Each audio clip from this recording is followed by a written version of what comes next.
Pacquiao recovers from surgery, top-ranked promoter one Bob Arum is working on his return to the ring. Arum told ESPN.com on Monday that Pacquiao will be back in February or March, but no later than the second week of April, he promises.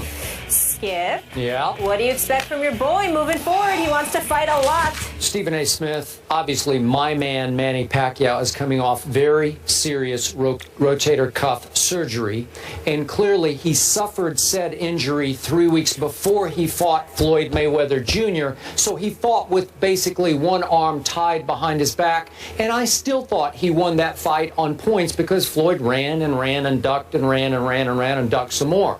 We know that. So now Floyd Mayweather Jr. has retired after he, quote-unquote, fought Andre Berto. Well, I can guarantee you Manny Pacquiao will not fight any Andre Bertos as he rebuilds himself toward fighting condition and will then challenge Floyd again. But obviously Floyd is now retired, so he will run and duck into retirement, and I don't think they'll ever fight again because Floyd would be afraid to fight a Manny with two arms instead of one. Well, Manny Pacquiao will come back to the game of boxing. I mean, he is obviously one of the great ones. Here's hoping he doesn't get put to sleep. It doesn't look like if he overdosed on Ambien. Let's make sure that nothing like that happens to him. David Garcia, I still think is probably a little bit too small for him. Keith Thurman is a fight that I would like to see. I'd like to see him fight a Canelo Alvarez or a rematch with a Freddie Roach-trained Miguel Cotto, who will Freddie Roach pick in that particular situation to train. Manny Pacquiao, I have no doubt, will be even better because after getting schooled on the art of boxing, like Floyd Money Mayweather has done, one arm? I really believe How do you that school now, a one-arm fighter? I really believe that now, since he'll have guys that can't evade his punches and make him miss 400 times the way Floyd did, I think Manny Pacquiao will actually be great again. Yeah, because I agree. He won't be He'll able fight to legitimate fighters. He'll be able to hit other dudes. Couldn't hit Floyd. We'll see. You know what I'm excited for? Tomorrow, we have a great debate on this show. Who is truly America's team? The Yanks, the Cowboys? Do you have others? It's a joke. Weigh in. We want to hear from you.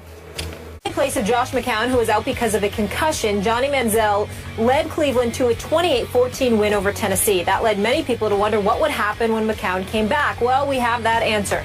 Josh McCown will start ahead of Johnny Manziel this Sunday when the Raiders come to town. That after McCown passing the NFL's protocol on concussions. Jerome Bettis is still here. Jerome, what does this mean for Johnny? Actually, you may think I'm crazy. I think this is great for Johnny. Everybody's saying, oh, man, you know, Johnny's going back to a backup. You have to understand part of this could be a test. They want to see how are you going to respond, okay? Because you're this new Johnny Manziel. How are you going to respond going back to the #2 position after you had a good game? That's part of it, one, okay? Can he be this veteran guy that he's claiming to be now, okay? And not this young, immature football player that he's once been. So now that's part of the process. But the other part is he's still developing as a quarterback. So now what you see that the things that you've given him in the offseason, they're paying off. They're working. So let's continue to develop him, continue to work with him. He doesn't know all of the nuances of the NFL, of the quarterback position. So now you're giving him a chance, and he's watching it, and now he's going to be a lot more invested in what's going on because he had an opportunity to play, and now he's going to make sure he's ready because he understands that he's a play away, and it gives the public an opportunity to now like Johnny Manziel again. Because right now in Cleveland, no one really likes Johnny Manziel. So now you get this good game out of him. Now the public goes into his favor. And the biggest part of all of this is Johnny Manziel's confidence. Now you get his confidence at a sky high. You take him off the field. You put him back in a learning situation. And now he's going to soak up and want to learn more because he thinks inside, you know what? I'm ready. I know I can do this. That winning is contagious. Because at the end of last season, he said some things about, well, if I can't get better, if I can't do it, I need to find something else to do. That is a sign that there's no confidence there as a football player. So now you're building his confidence, okay? You're building his resume. You're building his fan support. You're doing all these positive things, and he's learning at the same time. And you give yourself an opportunity to bring him off the bench as a spark plug if you need him. So I think this is nothing but a positive situation for Johnny Manziel, as long as he sees it that way and still understands that he has a great opportunity to get better. You buying that? Yeah, I buy it. He has to see it as an opportunity to get better. I think he will, because I think the presence of McCown helps that. If you had a quarterback that wasn't willing to help you, that was experienced enough and wasn't willing to share those experiences with you and help guide you to elevate you, that would be different. But the fact that you're playing behind a quarterback that's willing to do that for you, I think goes a long way to facilitating Johnny Manziel's growth. And I think as long as he sees that, he's willing to learn, because I think that, you got to remember, this would be far more difficult for him if it was the Johnny Manziel straight out of Texas A&M, who never played in the NFL, who believed he was it and who is this guy. But the fact that he struggled the way that he struggled last year, went through what he went through, plus had the off-season or off-the-field issues that he had, I think that that's humbled him to a point where somebody is gracious from just from a human perspective, as Josh McCown is. I think that helps Johnny Manziel immensely. But Jerome, back to your point about how nobody in Cleveland likes Johnny right now, I think if you left this to a fan vote, Johnny would win the starting job against the Oakland Raiders this Sunday. You disagree with that? No, I believe he possibly will, but you know, that's that one game, we love you, and then you have a bad game, and then you go back to the bottom of the heap. Look, do I think this current regime featuring Mike Pettin and Ray Farmer, do I think that they believe they have a little better chance to beat the Oakland Raiders with Josh McCown than Johnny Manziel? I believe that.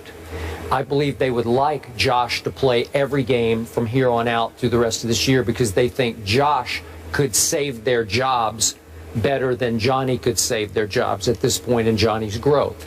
I said this to start the show, and I'm going to stick by it. On draft night, Patton and Farmer were not remotely on board with even drafting Johnny Manziel. So when the owner overrules you and the quarterback coach is on your side, he's no longer there. He's been replaced. It's a bad situation from jump, because you're with two guys who are the two primary football decision makers who do not believe in you and your very unusual skill set.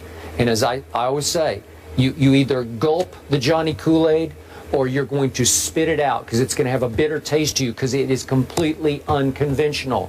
I think it makes them nervous. Josh McCown makes them very comfortable. So I'm not surprised they went back to Josh, though I think the fans, especially the season ticket holders, would rather lose with Johnny than lose with Josh, because it's just a lot more fun. It's a lot more fun to watch, right? So they're doing what they need to do to save their jobs, which I don't think will get saved at all. I think this will be their last year, one and done this year. So do you think, let me ask you this question, do you think it's beneficial for Johnny Manziel to go back to the backup role? Like I said, earlier, I think it's a benefit, big benefit to him as the backup right now. The only reason I can see some positive there is this is the worst supporting cast offensively in the National Football League. No joke. Yeah. Isaiah Crowell, really? I mean, seriously? He did average more than 4 yards a carry, though. He's okay, but he's not Jerome Bettis, right? Yeah. He's not Emmitt Smith. There's no difference maker. I like Travis Benjamin a lot. He can fly, but he is not a difference-making receiver, and he's the best of the bunch. The rest of them are all undrafted, unnameable type receivers. And your offensive line has a great left tackle, and the rest of them are turnstiles all down the line. So you're going to be running for your life, and God bless Josh McCown, because, well, you saw what he did. He vaults into the end zone, helicopters into the end zone, and got concussed. He's just trying to score, just trying to survive. They're all trying to survive. I hope Johnny winds up somewhere else. That's just me, because I think this is an unwinnable situation in Cleveland. All I know is if Josh struggles on Sunday against the Raiders, we'll be hearing the Johnny chants. Oh, yeah. Backup quarterback quickly becomes the favorite. And you know what? The Raiders are no joke to me. They're going to cause problems for everybody I they wanted play. to mention that. I'm surprised. I'm pleasantly surprised at what I'm seeing from the Raiders. They don't seem as pathetic as after the first game, everybody kind of ripped him. Derek Carr was taken in the draft later than Johnny Manziel. He was. Let's see what he does. Let's see what Amari Cooper does. Yep. And some of those guys on defense, some really great pieces. Yeah. More First Take after the break. Keep it here.